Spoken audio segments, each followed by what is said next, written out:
Hello and welcome back. This is the best in paranormal talk radio. This is Beyond the Darkness. I'm your host, Dave Schrader, along with me, Tim Dennis. Hello, Tim. Hello. Got a great show lined up this week. Yes, we do. Lots of stuff going on. Let's see. Friday, we're going to be Josie Varga, I guess, is going to join us. We're going to be joined by Josie Varga. A Call from Heaven, Deathbed Visits, Angelic Visions, and Crossings to the Other Side. Then on Thursday, Dr. Alexandra Corin, I'm not sure how to pronounce this. Have You Been Hexed? Recognizing and Breaking Curses, which I think is very interesting time of year to be talking about this. Oh, yes. And then tomorrow night, Tim, Douglas Preston joins us. We're going to go on a little Tomb Raider expedition, if you will. The Lost City of the Monkey God, a true story. It was a #1 New York Times bestseller, a 500-year-old legend, an ancient curse, a stunning medical mystery, and a pioneering journey into the unknown heart of the world's densest jungle. Really? That's tomorrow night. Tonight, though, we're going to get started. We've got Zofia Weaver joining us in England.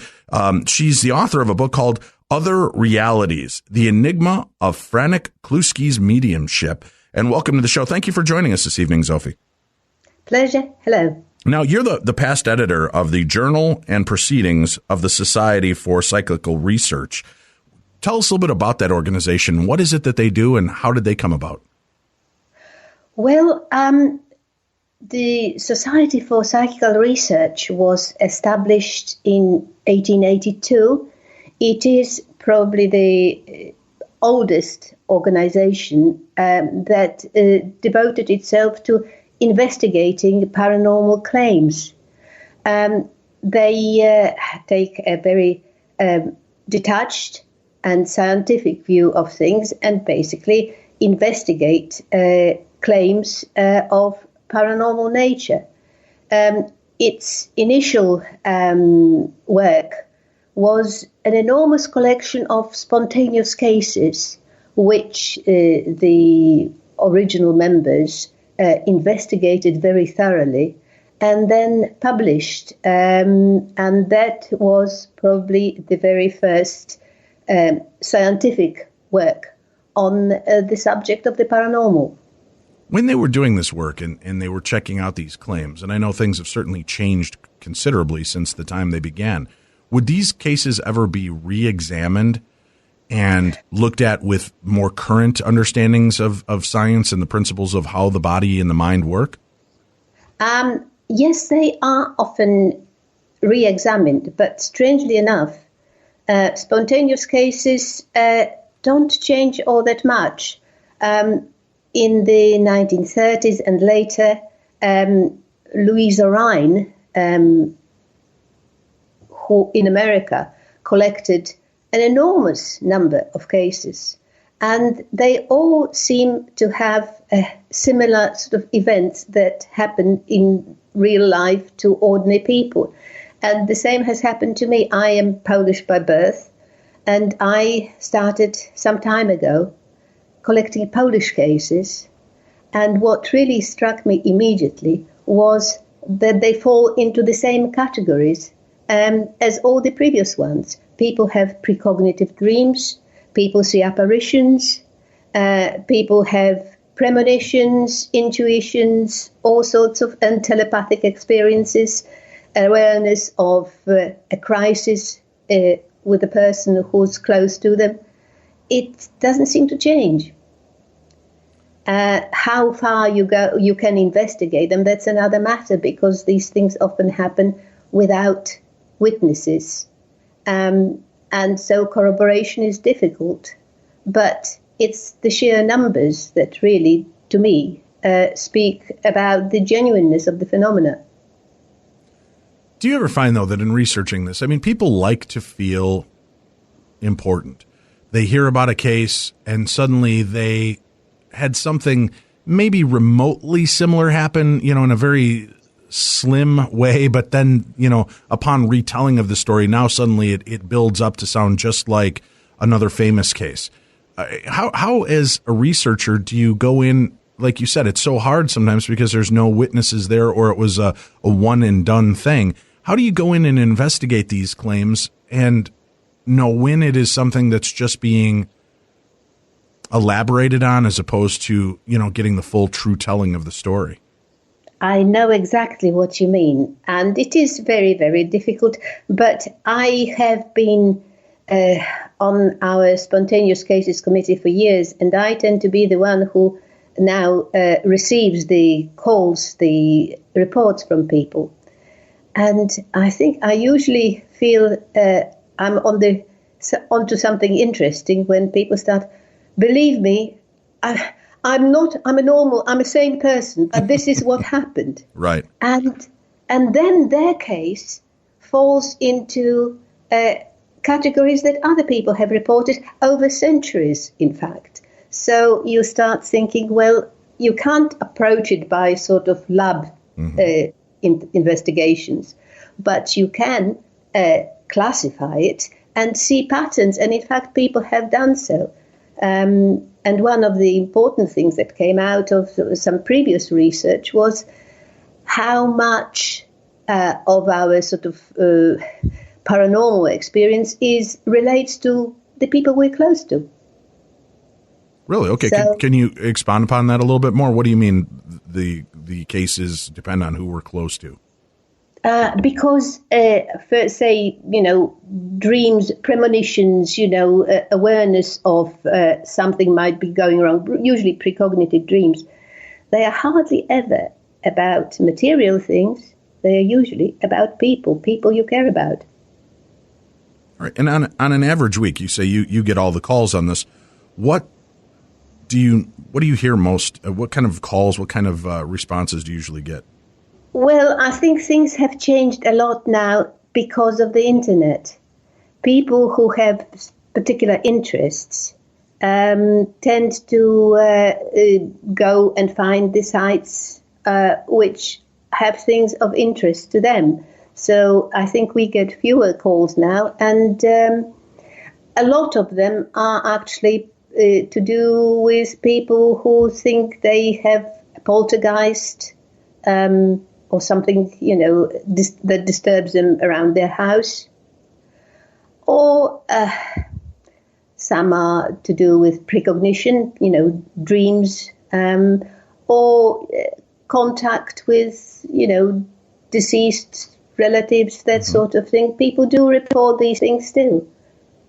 Out of curiosity, when you talk about the poltergeist cases, do you go out and investigate those? As I know that those can usually have a very short window of opportunity as well. I don't, but our committee does, yes. If it's feasible, then they will go out and talk to the people and do investigations, yes. And how often do you get there and find out there's absolutely nothing going on? I mean, they're poltergeist cases, from my understanding, are few and far between. Really good, kind of trackable poltergeist cases. I haven't got the statistics on that. I know of some that have been investigated and published in our journal, where people did actually experience the phenomena and recorded them. And some time ago, we had a paper where somebody recorded all the sounds produced in cases of poltergeist. But I really don't have the figures on that. And you need to go to the literature to find out more. William Rawle and Alan Gold and Tony Cornell's book, which goes back sort of and investigates 500 cases going back centuries.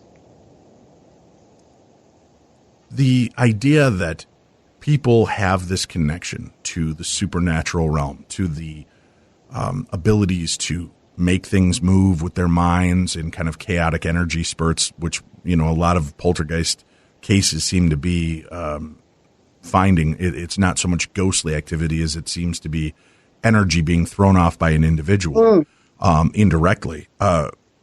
Do you think that one feeds the other? Does somebody that's disturbed, and I don't mean that in necessarily a negative connotation, but somebody that's energy is disturbed, creating this poltergeist energy, is that giving an energy force for the paranormal to cling to and make itself known? Or do you think it's the paranormal being there that's creating this poltergeist activity and affecting the one person? I don't think it is one size fits all. But it is certainly the case that in a lot of instances you have people with various problems whose energies, if you like, create the phenomena. But you also have what used to be the craze for table tipping. It started in the 1850s, where it was more or less a parlor game. And I know of some parapsychologists who were having a wonderful time and at a conference, and the table started levitating because they thought, oh wow, let's do it. There were some experiments in the 1960s where a group of people under a psychologist did create these phenomena when they had the right attitude, the right frame of mind for feeling, well, we can do it, and did it. Table tipping, looking at that phenomena itself, have we found any scientific explanation for it happens aside from the occasional knee bumping the table or manipulation? Are we finding any real reasons for why tables would levitate? Well, I don't know what you mean by real reasons. The fact that they do, I think, has been established in a number of cases, both historical and current. Whether we understand what's causing it, I couldn't say. I don't think we have any sort of proper theoretical explanation for what might be happening at the moment. If we did, I think we'd be having a different conversation. It wouldn't be paranormal; it would be normal. Well, the reason I ask is, I know there's the light as a feather, stiff as a board parlor game that's been played as well. Are you familiar with that, where one person lays on the floor and everyone gets around and just lifting people? Right, you just take the tips of your fingers underneath a part of the person. Yes, I've heard of that one, yes. They'll tell a story and then begin reciting light as a feather, stiff as a board, and everybody starts lifting just using their fingertips, and the person begins to, in a sense, levitate, because theoretically, you would think there's no way that 6 people's fingertips could lift this person off the ground effortlessly. However, I've heard from a lot of the scientific realm that no, if you're placed in the right places and you're doing this and you're all lifting at the same time, it's very easy. I don't know. I've done it on a couple of occasions. That really unnerves me. I don't know why it should, but as I'm just seeing fingertips under the person moving this body up, my fingers aren't pulling. They're not being pushed down. It's like I'm barely touching them and this person's lifting effortlessly into the air. I wondered if there was some kind of scientific understanding of, are we doing something physically that might be causing these levitations and these tables to lift. But so far you're saying science cannot find a reason why these tables would be jumping and dancing and doing the things they are. No, how should I put it? It must be physical because it has physical effects. Mm-hmm. But I think this brings me to the biggest question that has come out of the study I did of Franek Kluski. Where is the division between physical and mental? And when you look at the research they are now doing into people's thoughts, driving prosthetic, limbs and things like that, you think, well, maybe there's just a little nudge beyond that.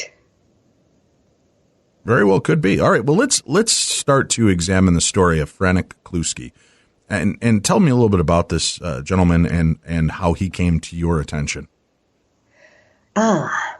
Well, he was a very short-lived medium in Poland in the 1920s, and I knew about him for ages.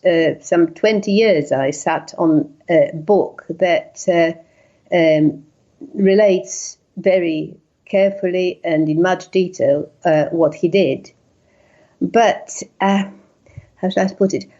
I had a problem with accepting this material, I somehow assumed all things to do with the physical mediumship are dodgy. It must involve some sort of deception and malobservation. And it wasn't until quite recently when I felt that I had to look at it in earnest, because I'm one of the very few people, I think, who could actually make this information available to a wider public by translating the Polish stuff into English. Mm-hmm. And when I started looking at it in depth, at the subject and its history, then I realized that you just couldn't explain what happened by, the usual assumption that it's tricks, it's conjuring, it's accomplices, it's hidden entrances. No, it will not do, not in the case of Kluski and not in the case of some of the other great mediums.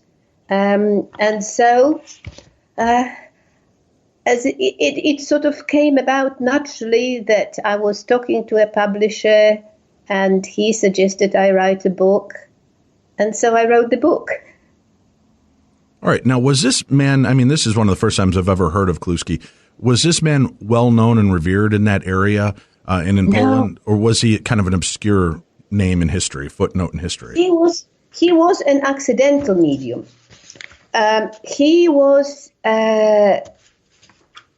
His real name, I don't think you could pronounce. It was Teofil Modrzejewski. And he was a writer, a journalist, and worked in banking. He had strange things happen to him all his life, as we later found out. But he became known as a medium when in 1918, I think, he went to a friend's house. The friend was a psychic researcher. They had a sitting with a medium and nothing happened around the medium, but things started happening around Kluski. And so his friend started investigating him. Then the French researchers got involved and did experiments with him both in Poland and in Paris in their laboratory. And for about 6 years, Kluski conducted regular sittings in addition to his normal work. But he was never a professional medium. He never took any money for it. And the shame of it is he never actually wrote about it. He refused to have anything to do with this circus. Why was that? Because of his status in life and who he was, what he was doing? He just didn't want there to be a paper trail? I think it wasn't. I think it was something partly to do with his religious views. He was a very good Catholic, and I think it always made him uneasy to be involved in something that has had these spiritualist overtones. And he did not want to become part of a cult, religion, whatever. And the other, I think, important thing was that it had very, very detrimental effect on his health. It made him really poorly. He's not the only one. He was always, after the seance, he was vomiting, he had heart problems. Altogether, it was not a happy experience for him. And while he felt that he had to help science by allowing researchers to do whatever they needed to do, and he was quite interested in it, after a while it became too much. But also, he also did automatic writing. And with that, I think I know from various sources that he carried on with that until nearly the start of the Second World War. when he was told by his priest not to have anything to do with that, so he stopped altogether. Oh, really? So it was once the priest kind of stepped in and told him this is not what you should be doing, that was enough to end his career. No, it wasn't. It wasn't like that. How should I put it? It was never a career for him. He had a very successful career as a writer and a poet, and as I say, he was quite high up in the bank where he worked. So this was always just a strong interest, if you like, and also something very, very private, because he was never a normal person from the point of view of, how we all function. Right. He was different physically, if you like. There were always, always knocks and lights and electrical things happening around him. In fact, a friend of his, another journalist, said they always knew when he came into work because all the lights started flickering. He was always subject to sudden illnesses that would just pass very quickly. And lights came out of his mouth and fingers, even when he was not in a seance. Really, he was not quite made like other people. And I think he always That's an understatement. So he would have light emit from inside his mouth and the ends of his fingertips? Yes, he's not the only one. D.D. Hume had, not in seances or anything, but in the memoirs of his wife, you find the comment that, in storms, he would be very worried, and in very dry atmosphere, lights would come out of his fingers. I mean, Kluski, compass needles moved for him, very easily. And in fact, his friend relates how they were in a shop, in an optician's once, and to mend his glasses, and all the compasses under the glass started going wild, so they had to leave in a hurry just in case they got into trouble. So, as I say, it pursued him everywhere. He absorbed smells as well, so if he walked along a street with lime trees or lilac or whatever, he would come back smelling of it for about 3 days after. Wow. So he wasn't normal like we are. No. Was any of this shared by any other family members of his? Not that we know of, but he was a very private person. From his few comments that Gelé, the French investigator, managed to glean, it seems that it was in his family, his uncle who was a priest, in fact, had these sort of paranormal abilities. And as far as I know, he had it as a child as well. He always seemed to have had out-of-body experiences. He seems to have talked to dead relatives quite easily. But this is not something that he wrote about. All he ever did was write a little story for Gelé, for this researcher, about based on his own experiences, but in the form of a story, about a little boy who is able to go and visit the mole.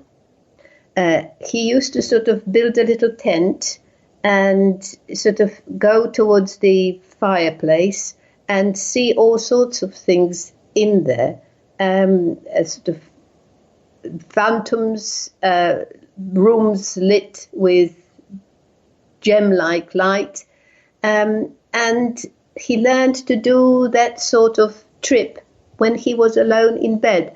That is the story, but as I say, it's not something that he ever talked about, apart from that one little narrative that he produced for Gelé about his background. Zofia, if he was so protective of his story, and didn't speak to many people regarding this. Where do you come upon all of this information to write enough to fill a book? Oh, but the book is not about what he was like as a person. Unfortunately, that is quite a short little chapter in my book. The main body of the book is about the experiments that were carried out with him between 1919 and 1925.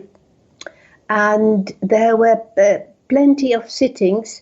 There were both with French researchers, but there was a very active psychical research society in Warsaw at that time. And all his friends used to come. Well, not all his friends, but quite a few of his friends. Obviously, when something like that happens to somebody you want to come and see. Right. And so they had sittings on quite a regular basis over a number of years. And all the people who attended the sittings wrote reports, they signed reports, mm-hmm. and all of these were published in a book by a friend of Kluski, who also had a very fascinating life, but that's another story. If he was so private, though, and didn't like sharing his story, why did he give permission to be tested so thoroughly? Oh, that is a different thing. I mean, at that time, there was so much interest in the subject, and he was interested in the subject. I think there was a feeling that there was a breakthrough about to take place in science, new science of psychical research. And big names like Charles Richer and Flammarion and people like that were very interested and pursuing this subject.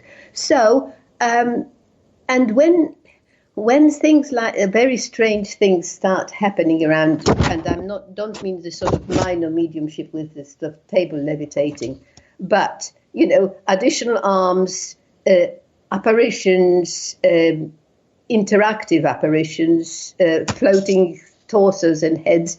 Yeah, when things like that start happening, you don't say, oh, well, I think I'll stay private. And in fact, when he was in trance, he wouldn't know what was happening. People were making notes afterwards and were observing very carefully. Well, why don't we do this? We're going to talk deeper with our guest, Zofia Weaver, as we discuss other realities, the enigma of Franek Kluski's mediumship. What were the tests that he was put through? What did they reveal about the man and about his abilities? We'll continue with that when we return. Zofia Weaver continues with the story of other realities, the enigma of Franek Kluski's mediumship, here on Beyond the Darkness.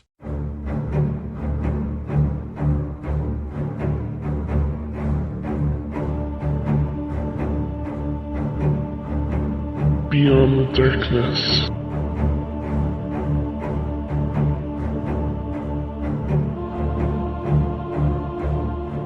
And we're back. This is Beyond the Darkness, your home for the best in paranormal talk radio, 5 nights a week, Monday through Friday. I'm Dave. That's Tim. Our guest this evening, Zofia Weaver. She's the author of Other Realities, the enigma of Franek Kluski's mediumship. Before the break, we were hearing a little bit about the man prior to the research and studies that were put on him. Let's start talking about that. He was open because he was just as kind of astonished by this ability and what was going on as everyone around him, and wanted some understanding. So that's why he allowed the research to happen with him, correct? Yes. Now, was he paid to be a research study, or was this something? No, of course not. No, okay, in fact, good. It probably must have cost him quite a bit, because he was a very hospitable sort of person, it was often friends as well involved, sort of regulars. So, they would probably come to supper as well and, have a seance afterwards. Okay, so he was putting out the full the full roll for everybody. You'd come in, get some dinner, and then do this seance. Now, when the seance would take place, walk me through what they were like, Zofia. Was this like the quintessential couple of candles and everything else blacked out? No. Were lights left on? What exactly was the atmosphere like? No, well, I think the best place to start is the experiments that they did with him in France. in the IMI, Institut Métapsychique International in Paris, where he was there on another business, but he did give them time to study him. And that was a lab with doors locked, with a low light on, with all the controls. You couldn't suspect presence of accomplices under these conditions. Mm-hmm. And unless all the researchers colluded, there is no way that these phenomena could have been faked. And the controls were mainly by holding hands. So they would be holding his hands, and faces and heads would appear above the heads of the participants, and molds of paraffin would form and be found lying on the table afterwards. And that was about 14 seances like that in France.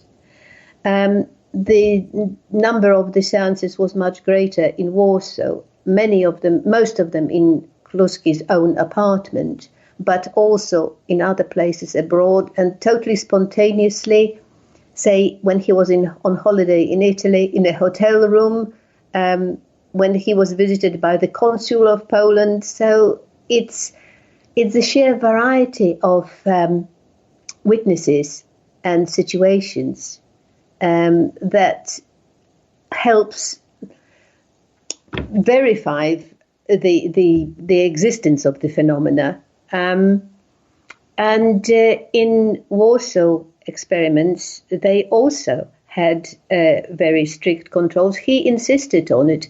There was always hand control. On a number of occasions, he actually sat naked, once with Gele, once with a Hewitt Mackenzie, who had him totally undressed in his own clothes. And paraffin gloves formed with great speed and fell hot onto the table. And wait a minute, Sophie. Paraffin gloves gloves would just appear? No, the thing is, this is obviously something that the experimenters knew about from previous experiments. I think that was the attempt to get the spirits, in quotation marks, to put their hands in a dish containing paraffin, so they would leave a hand, an imprint of the hand with the sort of mold created by the spirit hand.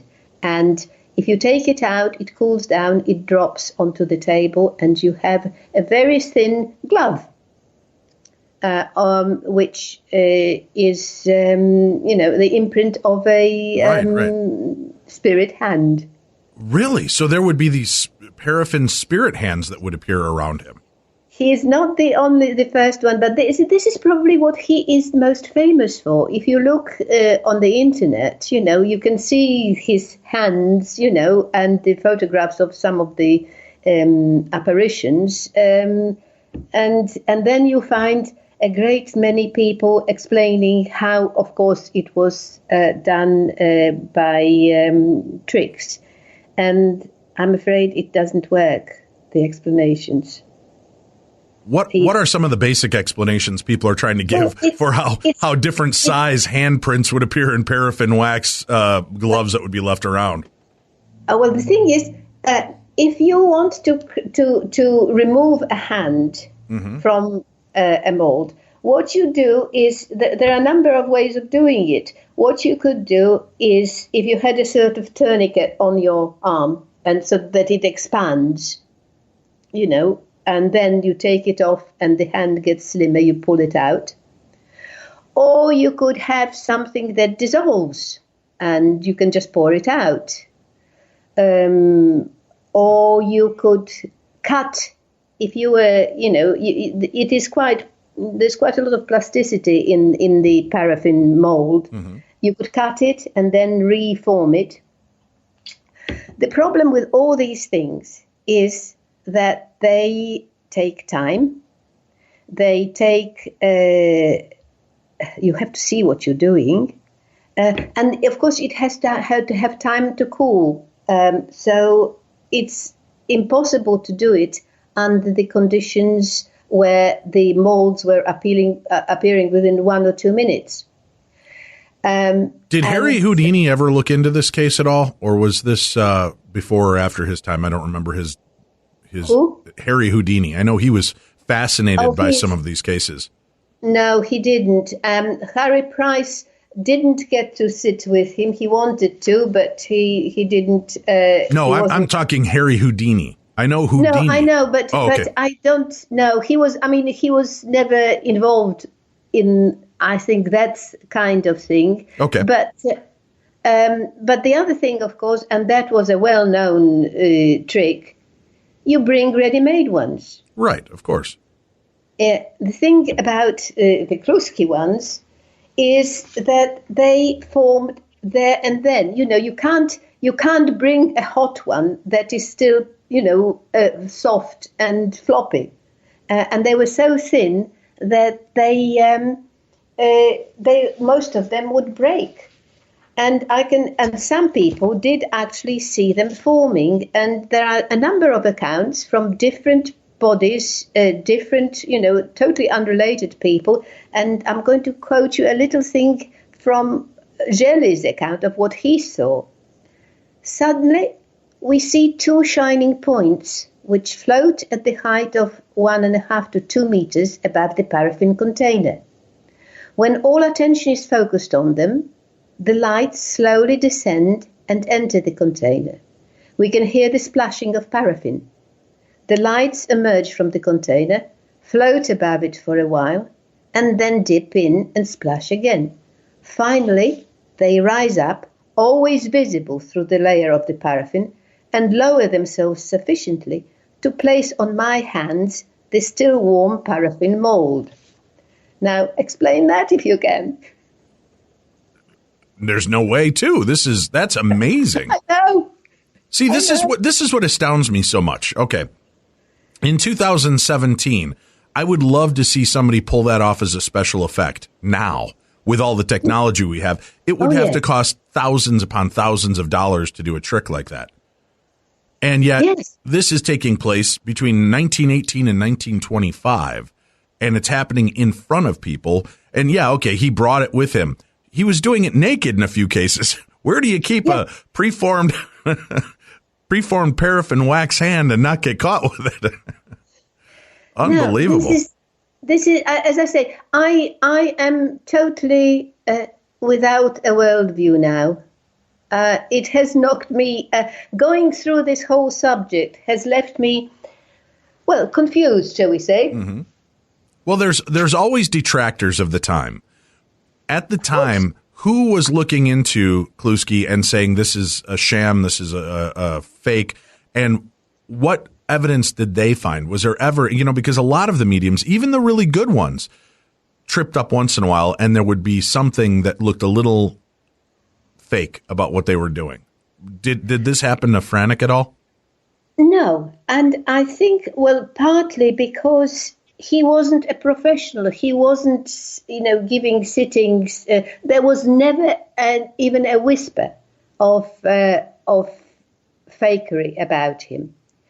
The people who question the genuineness of his phenomena are often online, and we've published, our journal has published, natural ways of producing such paraffin gloves. And, absolutely nothing wrong with that. That is absolutely true. You can.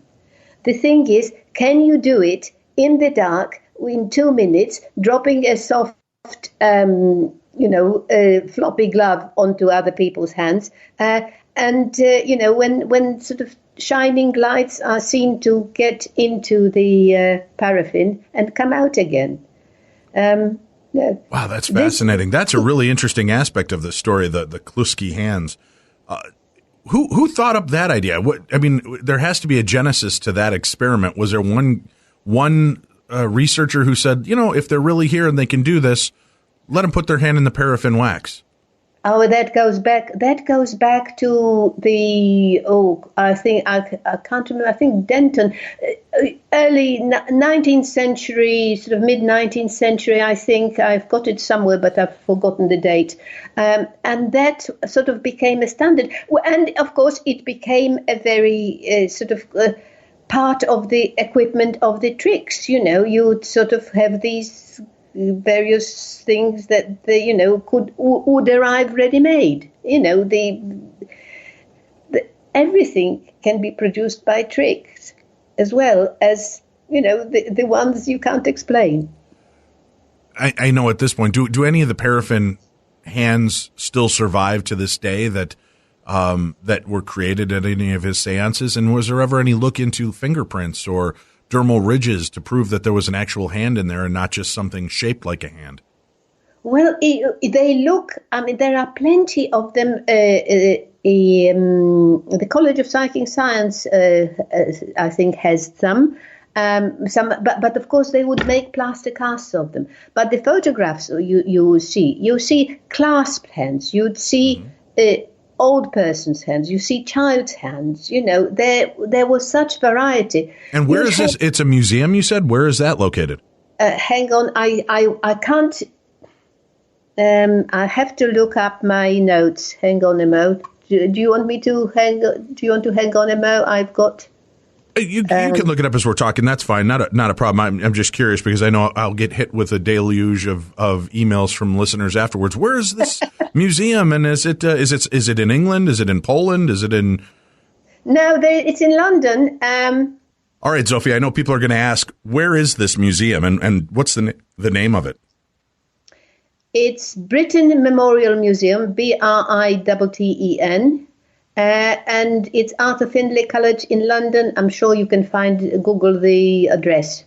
All right, great. Yeah, I might even go in a day early to my England trip and take a look at that. I'm always fascinated to check out these locations. All right, so some of these hands do still exist, or molds of those hands do exist. And as you said, what I found fascinating is that it wasn't just one size. There were old people hands, young people hands, big, small. Yes. All of these different variations. Class, praying, whatever. Yes, it is all mind-boggling. It really is beyond the threshold that all of this. But the apparitions were even worse. The ones that lit themselves with their own light. All right, talk to us about that. Now, are there photographs of these spirits that exist today? There are some photographs, but the thing is, in the early days, they tried to take photographs. There were about 14 altogether. Uh-huh. They look as fake as anything. Okay. Yeah, well, it's because they do. The difference is, in the book, every photograph is described, the conditions under which it was taken, who took it, they developed it immediately, and it looks as it looks. It is not my fault. It is not their fault. Right. I understand where you're going with this. Right. It is what it is. It looks fake because how would it look? Right. We're going to go into it with a skeptical eye in nature anyway. But tell me about these apparitions. Would they start appearing during these seances, and would they? Oh, they did. They did appear all over the place. Okay. Sometimes they appeared outside the seances. The most interesting thing that I find about them are two kinds. One is the ones that towards the end of his mediumship, which were totally self-illuminating. In other words, they lit the whole room. You'd have a shape turn up, and the light would illuminate everything. And these apparitions were so very impressive and looked so, they called one of them the Assyrian priest. The participants were totally in awe of them, unlike some other apparitions who were of a very different nature. There was one called the primitive man that would rush up and lick people and smell horrible. Well, so he was even getting caveman ghosts. Yes. Unbelievable. But it is all unbelievable. But the thing is, when you look at the whole story, you sometimes can see very clearly that the mental images that are produced physically are very closely related to what Kluski is working on in his other life, his other job. For instance, when he is translating a novel from Italian, a historical novel set in Renaissance, you get a beautiful Renaissance lady wandering about the seances for a time. When he's in Italy, and that you couldn't possibly arrange anything, he has an apparition of somebody called Battisti, who was an Italian hero executed by the Austrians in the war. And the Italians there recognize him. Somebody, he didn't know. It's as if everybody, and particularly Kluski, managed to produce physically the contents of their minds. That's right. They almost became projectors of this. Yes. Wow, that is unbelievable. That's what a fascinating story. I understand why you would want to research a man like this, because these are amazing details. And folks, again, the book, Other Realities, The Enigma of Franek Kluski's Mediumship. That's what we're talking about. So you can certainly get the book, and it's available on Amazon.com. Is that right? Yes. So do us a favor, folks, go get the book. But the way you're going to do it, go to podcast1.com, click on the Killer Deals link. Then you'll find Beyond the Darkness, click on our banner, and then order through one of the three, either the UK, American, or Canadian Amazon.com link, because remember, a small portion of every sale goes to help keep this show afloat and keep us on the air. But this book is phenomenal. You got to get a copy of this book to hear this story, because again, we're just touching the surface, scratching the surface of this man's life and what it was like with the tests he was running. These spirits would show up. Would they be spirits connected to somebody in the room, or would they be historic spirits? I mean, you had the caveman spirit, obviously. And would they come with messages of, foretelling anything of the future? What was the gist of these communication sessions, these seances? They weren't really. There were some that were recognized as dead relatives by people who were there, and but they didn't sort of have any particular messages about anything. In fact, they spoke very little. And the funny thing is, the Kluski had very poor, very weak voice. So other mediums, might have very strong vocal phenomena. He didn't, which is another thing that I think connected very closely to his body. Now, would these voices emanate from him, or would they emanate from these apparitions?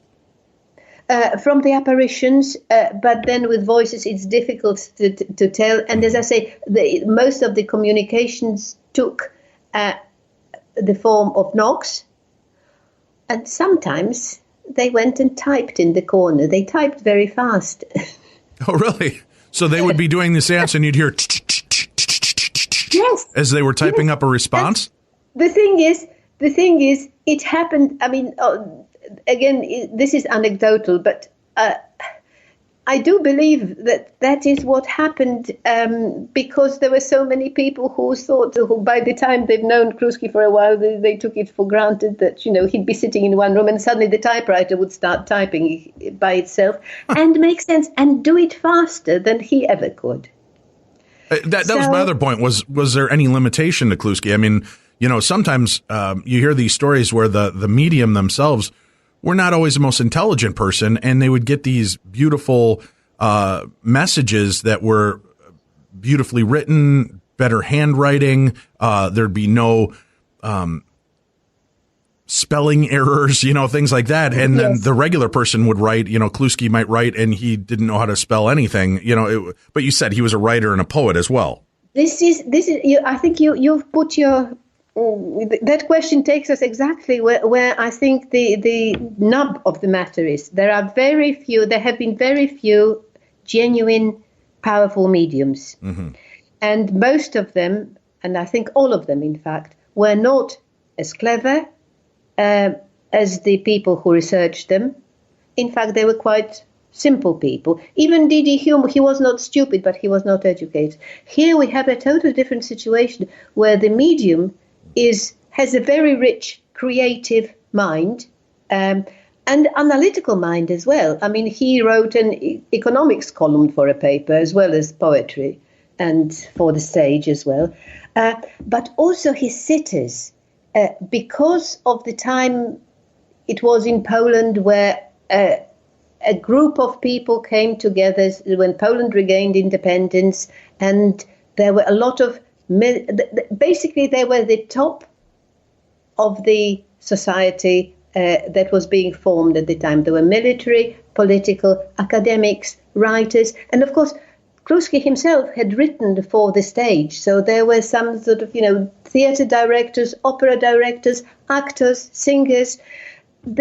You couldn't get a creative lot like that if you tried. It just happened that way, and I think a lot of the quality of these phenomena is to do with the participants also being very, very creative. And I think that is an area that really needs looking at. How far can our imagination take us? Well, the title of the book is Other Realities. Talk to me about what aspect you mean on that, Other Realities. How does that tie into the story of Franek Kluski? Because it is not what the picture I get from it is so very not simple. Basically, you use the usual thing is, there is the physical, there we are in bodies, and our mind consciousness is another separate thing. It goes off and it does things, in ND and OBs. Here we have a situation where the physical and the mental are not as we know them. Mm-hmm. And these apparitions, some of these entities are self-illuminating. Some of them seem to be able to interact in a very sort of physical way with people. One situation they describe is when there was an image of a woman, a phantom of a woman had appeared, and two participants who really wanted to see how real it was, so holding hands together, they push their hands towards this image, this phantom, and hit it. And the phantom disappeared. But the next day, the medium had a very nasty bruise exactly where they hit the phantom. Oh. And the stories like that are very frequent. It's as if his body is being used as a sort of substrate for whatever is happening. In fact, lights, as I say, those lights that were the beginning of most of the phenomena appeared on him anyway.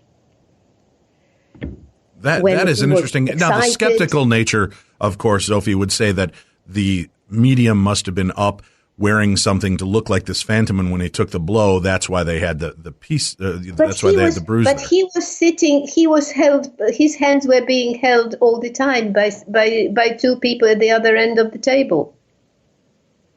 Wow. I know. Well, I know. But were these darkened rooms again when this was happening? Because I know the big problem was that, especially a lot of the cases that Harry Houdini investigated, was the mediums always insisted on it being a jet black room. They'd black out the windows. They'd do these things. They'd sit. They'd hold hands. But halfway through, they would swap hands, or they would have fake hands or somebody else would hold them, and then the medium would walk around the room. There's footage right now I've seen it on YouTube and a couple other ways. They busted a current medium who does these seances, and it was a pitch black room. He would get up in the room, and he had glasses on that were light sensitive and like night vision glasses, Tim. Right. So he could see his way around the room, and he would call out that he was starting the move around us, and then he would start flailing his arms about, so it would feel like there was this breeze around the room, but nobody could see him. He was in the middle of this room and dangerously close to people at points, but he was pretending to be the spirit, and then he'd go climb back into his little spirit box at the end of the session, and the lights would come up, and it would appear as though he never left. So I know that that's where a lot of the people belief systems come. Would Kluski was or any of these mediums that you're talking about where that kind of activity would take place? Again, was this in a darkened environment, or were people able to still see that the medium was where the medium was said to be? Some of the time there would be total darkness, but then of course the lights would come out of him, so you could see him. When he was sitting there, two people holding his hands, and the lights would appear above him and around him. So he would be visible. And there was a light to start with, and sometimes it would come on by itself in the middle. So I'm afraid this will not do, apart from which, you'd have more than one apparition appearing at the same time. He would have to be, he would have to do an awful lot, because another thing that would happen is somebody would be looking, they would be observing, they would be looking at an apparition, and that apparition would change to another person as they were looking. Now, that is something you cannot really do without modern... Yeah, that sounds like modern special effects. It would morph from one physical being into another.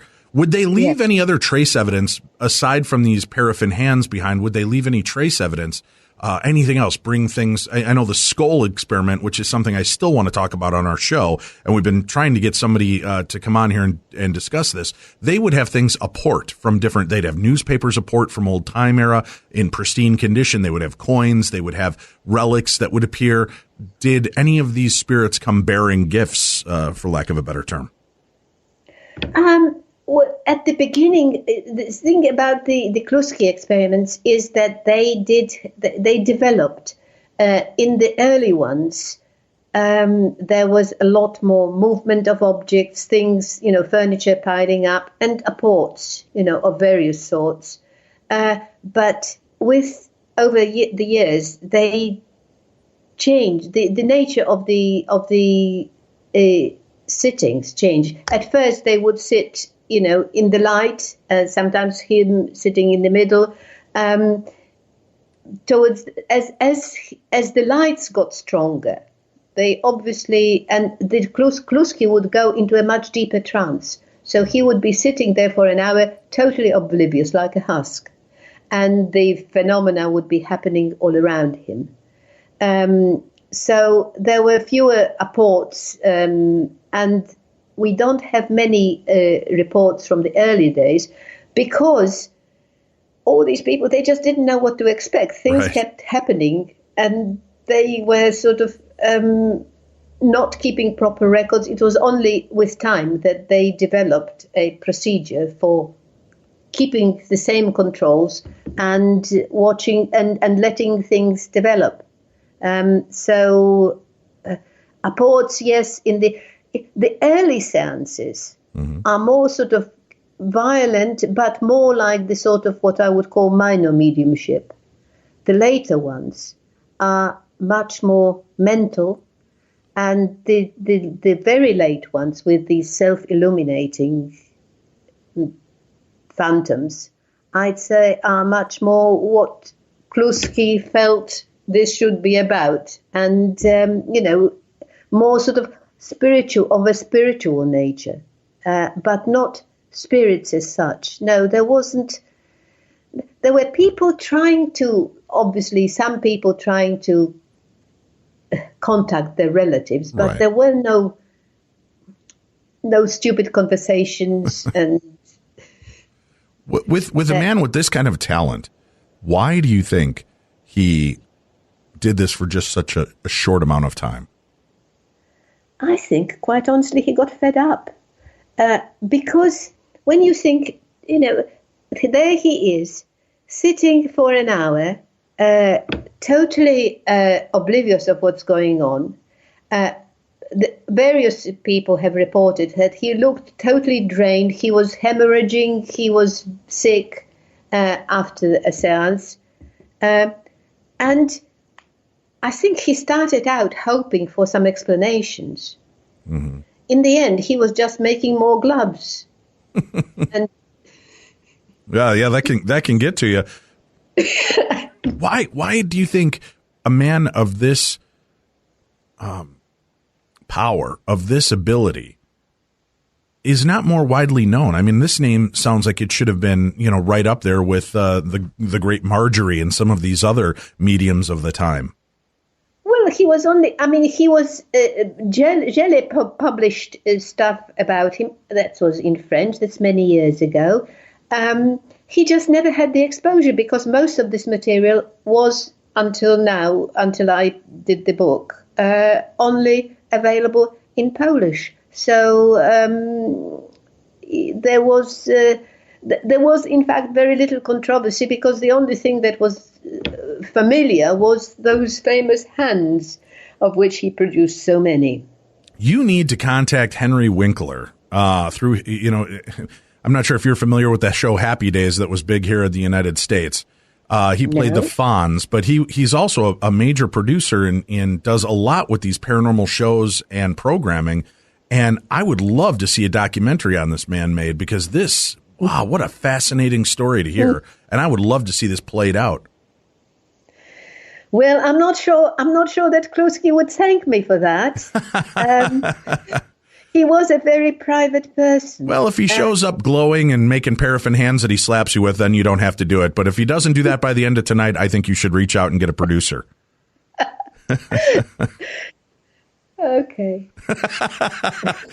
That was a very sweet dismissal from you. I appreciate that, Sophie. Okay. Oh no, I honestly, I'm taken by surprise. I did this whole thing because I felt it needed to be done. I have had very good reactions to the book from people whose opinion I value. And I really enjoyed talking about it.